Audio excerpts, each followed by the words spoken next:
Page 199, Lesson 28 for Journeys in the Reader's Notebook. We are proofreading for spelling. So we're supposed to proofread the sentences, circle the misspelled word, and then write the word correctly on the line. So let's look through our list. Cow, house, town, shout, down, mouse, found, loud, brown, ground, pound, flower. Number 1, when you see your present, you'll shout with joy. Look for the misspelled word.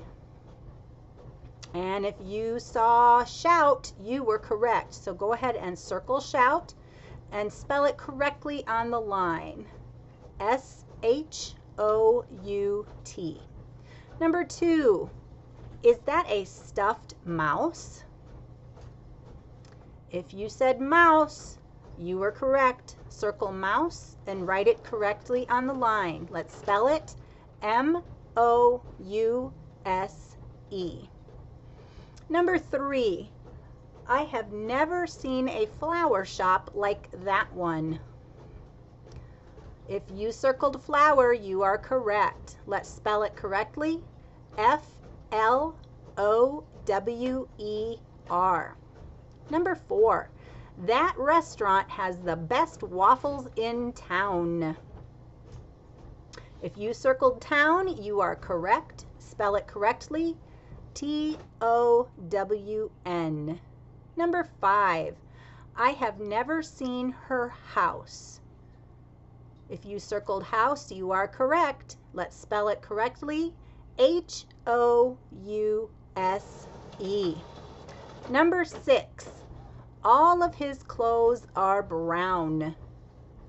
If you circled brown, you are right again. Let's spell it. B-R-O-W-N. Number 7, it takes a good cow to make good milk. Boy, that is a wild spelling of cow. To me, that looks like caw, which is the sound a crow makes.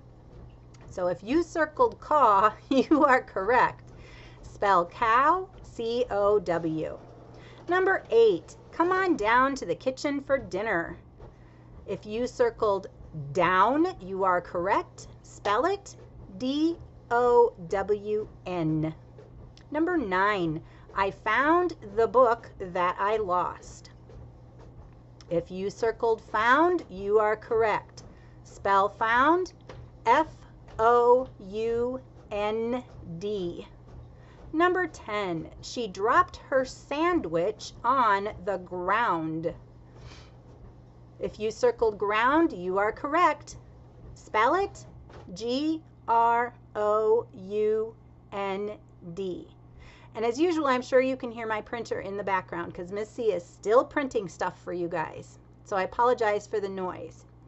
Page 200, we are looking at irregular verbs. Does anybody remember what an irregular verb is? It's been a long time since we have done anything with irregular verbs. So let me refresh your memory. If you look at the word have and had, so today I have, yesterday I had. What did we have to do with those two words? We had to change the spelling, right? Remember, an irregular verb changes the spelling. So number 1, we're supposed to circle the word that correctly completes the sentence. Ye Shen have lots of chores. Ye Shen had lots of chores. So if we wanted to use have, we would have to say, today Ye Shen will have lots of chores. But we're saying past tense, so we're using the word had. So please circle had. Number 2, she do her work well. She did her work well. We could say she will do her work well, but we're looking at past tense, so we're going to say she did her work well. Go ahead and finish up number 3 and number 4. And next we're going to read the paragraph. underline the mistakes, and rewrite. And yes, I want you to rewrite the whole paragraph because you need to practice your writing. So please make sure you're using capital letters and periods at the end of your sentences. If you need to pause to finish up 3 and 4, please go ahead. I'm going to read the paragraph now on page 200. Long ago, Ye Shen have a hard life. Jin do mean things to her. Ye Shen have only rags to wear. She do chores all day. Then Ye Shen have a wish. Her wish came true, and at last she do a happy life. So we are looking at words like have and had, do, did, and does. So you need to look at the verbs and figure out which ones are incorrect and rewrite them correctly.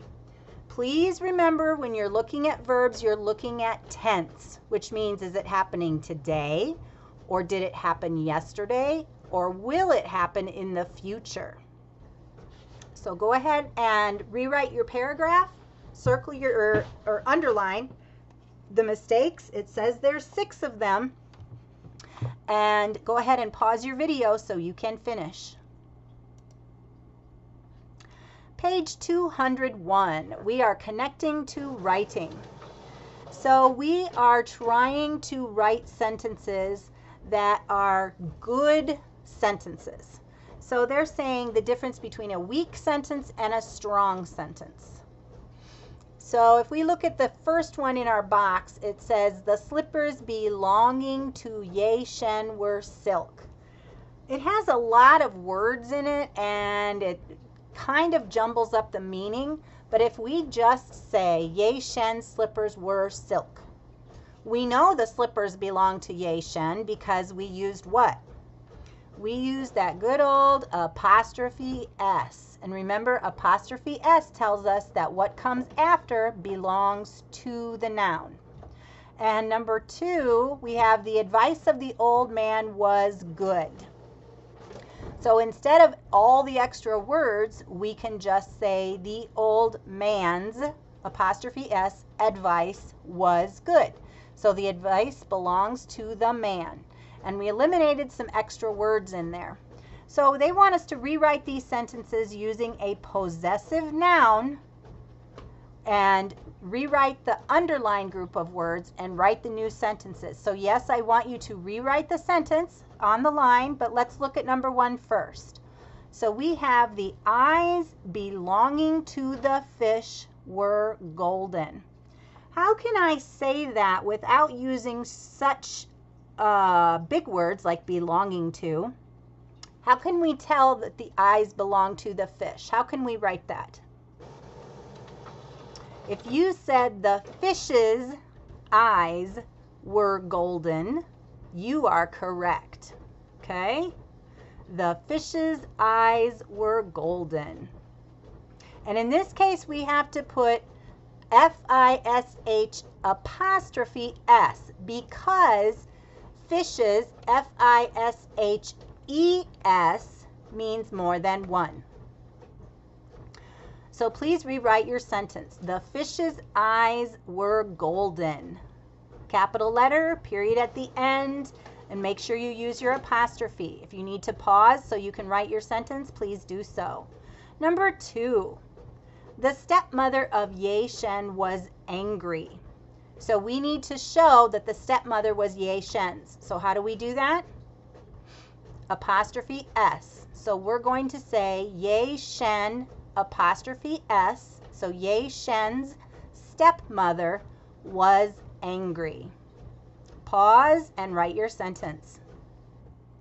Number 3, Ye Shen followed the directions of the old man. How do we change the directions of the old man to show that the directions belong to the old man? We're going to use apostrophe S. So Ye Shen followed the old man's, M-A-N apostrophe S, directions.